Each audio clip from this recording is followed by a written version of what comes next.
Senior class just finished up. They were awesome as usual.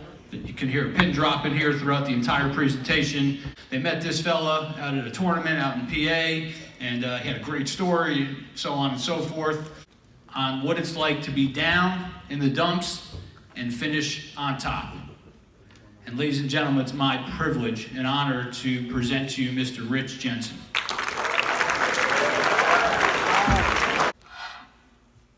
How many of you have a vision for your life 1 year, 3 years, 5 years, 10 years from now? How many of you have an idea where you want to be? Hands high so I can see.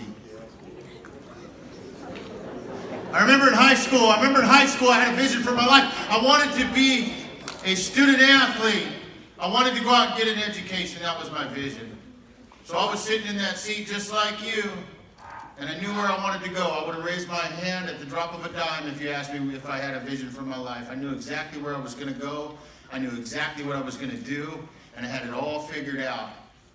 Life kind of throws curveballs sometimes, and it makes it a little challenging to stay on track and stay focused and stay within the boundaries of finding your way to that place that you want to be.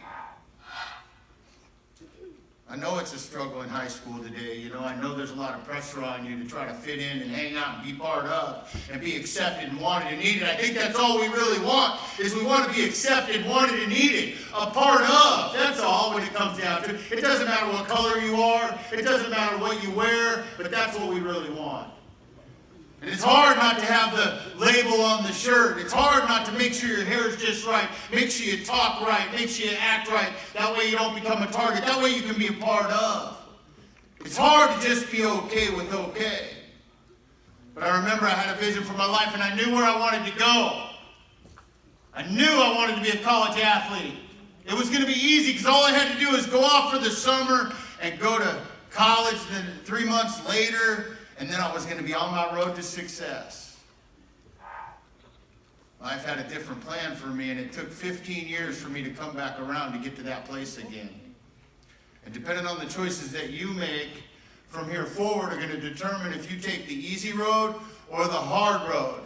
If you take the straight road or the windy road. And for me, I had to take a long, long detour to get back where I am. And I suggest that none of you, and I hope that none of you have to go down the road that I went down to get back here. How many of you know somebody that's been affected negatively by drugs and alcohol? Raise your hand. Easy. Hey. There's a lot of hands in here. This story pertains to you. This story is about you with that hand raised. If you've seen it in your life, if you know somebody that's destroyed their life, if you know somebody that's struggling to find that straight and narrow, struggling to find a solution, struggling to find treatment, get back on that straight and narrow. Your hand was in the air. This story pertains to you. This story will connect with you.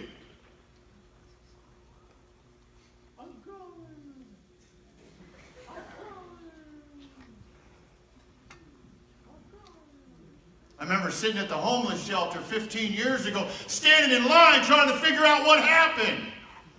Trying to figure out what happened to my life. Where did that 15 years go? What happened to that athlete with that vision for his life? What happened?